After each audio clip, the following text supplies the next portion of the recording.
लगेगा क्योंकि आपकी उम्र से जुड़ी बातें हैं, आपको अच्छा लगेगा।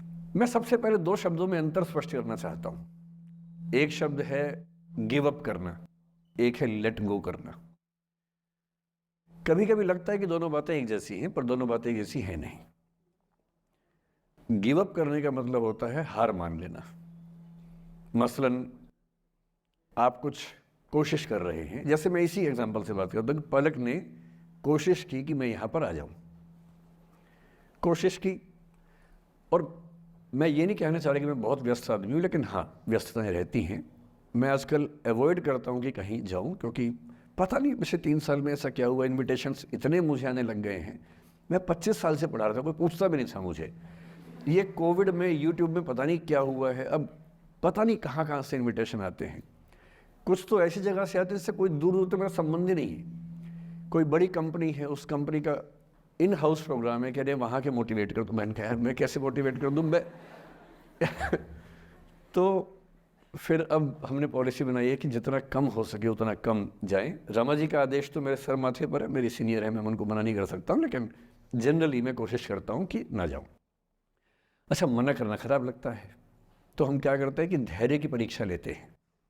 जैसे इनके लिए हमने सिंपल पॉलिसी है कि जब कोई बच्चा कहे आने के लिए, उसको बोलो कि सर 3 महीने फ्री नहीं है, 6 महीने फ्री नहीं है, 1 साल चंद्रमा पर गए हुए हैं। कुछ ऐसा वैसा बोल के टालो, किसी का दिल भी ना दुखे और मैं भी अपना समय बचा लूँ।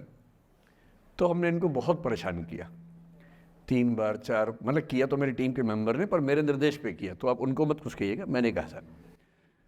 तो 3 बार 4 बार 5 बार टाला, नहीं हो पाएगा, कोशिश करेंगे, अच्छा देखते हैं, नहीं हो पा रहा है, ऐसे करके। अब इनके सामने 2 ऑप्शंस थे। एक ऑप्शन ये था कि हार मान लेती और अंत में बोलती कि चलिए कोई बात नहीं, दुख हो रहा है हमें। ये होता है गिव अप करना। एक दूसरा चांस भी होता है, दूसरा स्टैंड भी होता है कि कोई चीज़ आप हासिल करना चाह रहे हैं, आपको नहीं मिल रही। मसलन ये मुझे बुलाना चाह रही है, मैं नहीं आ रहा, मैं बिना बात के भाव खा रहा हूँ, नहीं आ रहा हूँ।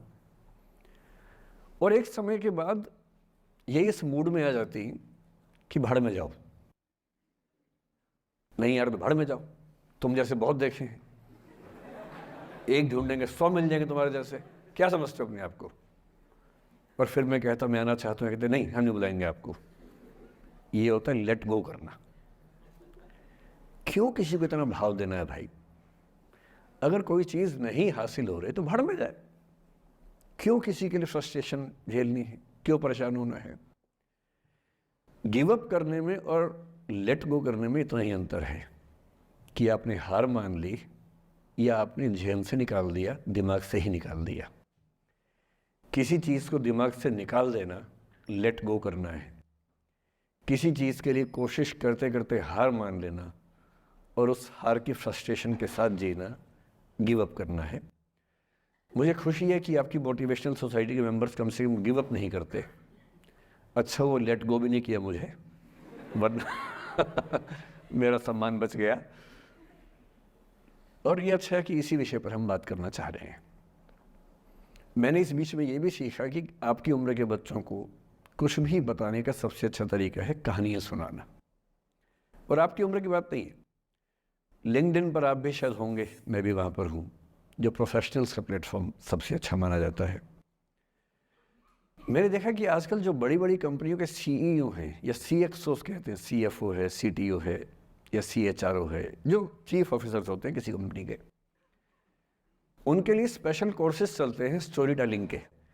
और उसमें मान लिया गया है कि अगर आप किसी कंपनी के सीईओ बनना चाहते हैं तो बेसिकली जो स्किल आपको आनी चाहिए वो स्टोरी टेलिंग की आनी चाहिए। आप कहानी सुना सकते हो। मैं सच्ची कहानियाँ सुनाना पसंद करता हूँ, झूठ बोलने से बचता हूँ। मैं आपको 3-4 छोटी छोटी कहानियाँ सुना रहा हूँ। ये सारी कहानियाँ सच्ची हैं, 1-1% सच्ची हैं, पर मैं किसी का नाम नहीं लूँगा। जिनकी कहानी है उनका नाम नहीं लूँगा, उनकी प्राइवेसी का मामला है। पर हाँ, सच्ची कहानियाँ हैं। अच्छी बात है कि इन कहानियों के किरदार हम लोग नहीं बने, ईश्वर करे हम कभी ना बने, लेकिन कहानियाँ सच्ची हैं। जब मैं दिल्ली आया था 1990 में, मैं हरियाणा के एक शहर से, भिवानी से दिल्ली आया था पढ़ने के लिए। मेरे ड्रीम कॉलेज में हंसराज भी एक था, पर मेरा संयुक्त से मेरा एडमिशन जाकिर हुसैन में हुआ। मेरे अंक ठीक थे, यहाँ हो सकता था, पर मैं तो नई दिल्ली स्टेशन पे उतरा बाहर निकला, पता लगा वहीं एक कॉलेज है, वहीं एडमिशन ले लिया मैंने। तो लोगों ने कहा कि यार कैंपस बड़ा अच्छा होता है। मैंने कहा क्या फ़र्क पड़ता है, कॉलेज कॉलेज होता है, छंडो, यही छंडो में सिखाने आया हूँ आप लोगों को। ये ठीक है, स्टेशन से निकले वहीं कॉलेज है, मैंने घर जाना होगा तो आराम से कॉलेज से निकल जाएंगे, क्या रखा है कैंपस में। पर मेरा एक दोस्त जो मेरे साथ ही आया था उसी शहर से, उसने एडमिशन हंसराज कॉलेज में लिया। मैं और वो स्कूल के डिबेटर्स थे, डिबेटिंग में हम लोग स्कूल टाइम से काफ़ी एक्टिव थे। डीयू में आए तो यहाँ भी एक्टिव रहे। डीयू में मैंने करीब 5 साल डिबेटिंग की और मेरा ख्याल है कि लगभग मतलब 300-400 डिबेट्स मैंने जीती होंगी डीयू में, कुछ हारी भी होंगी, लेकिन मैंने खूब डिबेट, वो मेरा दरअसल दाना पानी था, रोजी रोटी मेरी वही थी कॉलेज के दिनों में। घर से पैसे मैं लेता नहीं था, मिलते भी नहीं थे, लेना क्या था, मतलब ऐसी स्थिति भी नहीं थी उस समय मेरे घर में कि मिल सके। तो डिबेटिंग मेरा रोज़गार था, एम्प्लॉयमेंट था, मेरा उससे काम चल जाता था आराम से। उसका भी चल जाता था, वो हंसराज से था, मैं जाकिर हुसैन से था, हम खूब डिबेट्स में मिलते थे। अक्सर ट्रॉफी या तो हम जीते थे या वो जीतता था, कोई भी जीते रूम पे ही आती थी क्योंकि हम रूममेट्स थे, एक साथ ही रहते थे। वो मुझसे योग्यताओं के मामले में 21 था, बल्कि अगर वो 21 था तो मैं 15 ही रहा हूँगा या 12 रहा हूँगा, 22 या 21 तो नहीं रहा हूँगा, मुझसे बेहतर था योग्यताओं में, बड़ा अच्छा व्यक्ति था। ग्रेजुएशन के बाद मैंने एमए हिंदी साहित्य में एडमिशन लिया, जबकि बीए ऑनर्स हिस्ट्री में किया था मैंने। उसने तय किया कि वो कुछ और करेगा, प्रोफेशनल कोर्स करेगा, नौकरी करेगा, तो वो चला गया दिल्ली से, मैं दिल्ली में रहा। फिर मैं एमए के बाद तैयारी करने लगा यूपीएससी की, तब तक मैं यूजीसी जेआरएफ कर चुका था।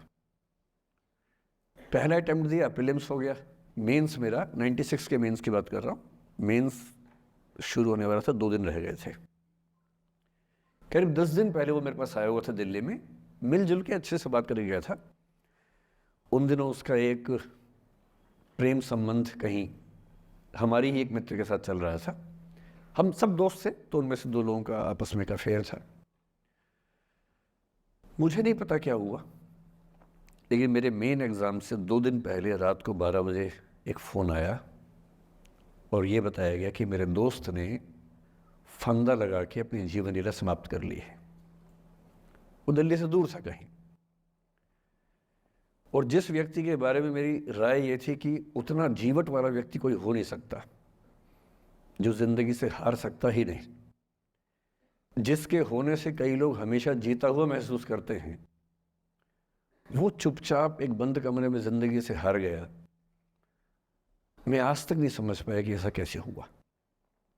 बाद में टटोला, उसके पेरेंट्स से बात हुई, भाई से बात हुई, उन्होंने उसकी याद में एक सोशल वर्क शुरू किया ताकि किसी और बच्चे को ऐसा ना करना पड़े।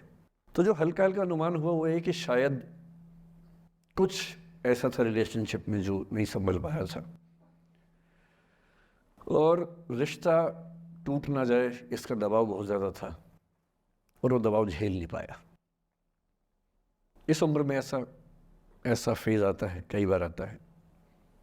ये एक कहानी है, हंसराज कॉलेज से ही जुड़ी है, इसलिए मैंने सोचा कि वहीं से बात शुरू करूँ।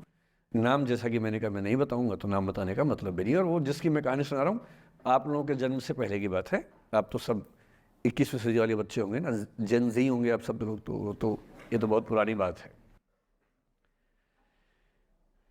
एक दूसरी कहानी सुनाता हूँ।